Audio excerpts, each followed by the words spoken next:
বিশ্বকাপ ইতিহাসের সর্বোচ্চ গোলদাতার আসনে এখন একভাবে বসেছেন লিওনেল মেসি। অস্ট্রিয়ার বিপক্ষে জোড়া গোল করে নিজের বিশ্বকাপ গোল সংখ্যা ১৮তে উন্নীত করেছেন আর্জেন্টাইন মহাতারকা। এর মাধ্যমে তিনি ছাড়িয়ে গেছেন জার্মানির কিংবদন্তি মিরোস্লাভ ক্লোসাকে, যার ঝুলিতে ছিল ১৬ গোল।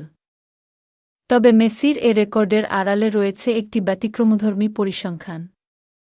বিশ্বকাপে তার করা ১৮ গোলের মধ্যে ১৬টিই এসেছে এমন প্রতিপক্ষের বিপক্ষে যারা কখনো বিশ্বকাপ জয়ের স্বাদ পায়নি। ২০০৬ বিশ্বকাপে সার্বিয়া ও মন্টেনেগ্রোর বিপক্ষে গোল করে বিশ্বকাপের মঞ্চে নিজের গোলযাত্রা শুরু করেন মেসি। এরপর ২০১৪ বিশ্বকাপে বসনিয়া-হার্জেগোভিনা, ইরান ও নাইজেরিয়ার বিপক্ষে ৪ বার জালের দেখা পান তিনি।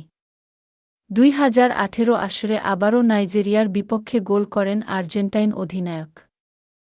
২০২২ কাতার বিশ্বকাপে সৌদি আরব, মেক্সিকো, অস্ট্রেলিয়া, নেদারল্যান্ডস ও ক্রোয়েশিয়ার বিপক্ষে গোল করেন মেসি।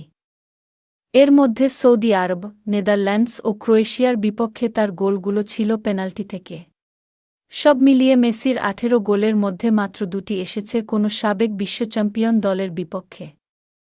সেই ২টি গোলই ছিল ২০২২ সালের ফাইনালে ফ্রান্সের বিরুদ্ধে।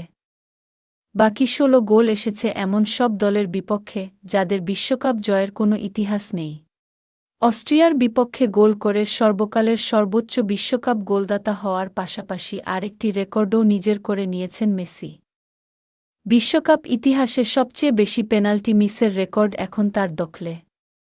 টুর্নামেন্টটিতে ৩ বার পেনাল্টি মিস করেছেন তিনি। ৩৮ বছর বয়সেও মেসির রেকর্ড গড়ার অভিযান থামার কোনো লক্ষণ নেই। বিশ্বকাপের মঞ্চে প্রতিটি ম্যাচেই তিনি যেন নতুন করে ইতিহাস লিখছেন। আর তার ১৮ গোলের এই অনন্য পরিসংখ্যান সেই ইতিহাসেরই আরেকটি উল্লেখযোগ্য অধ্যায় হয়ে থাকল।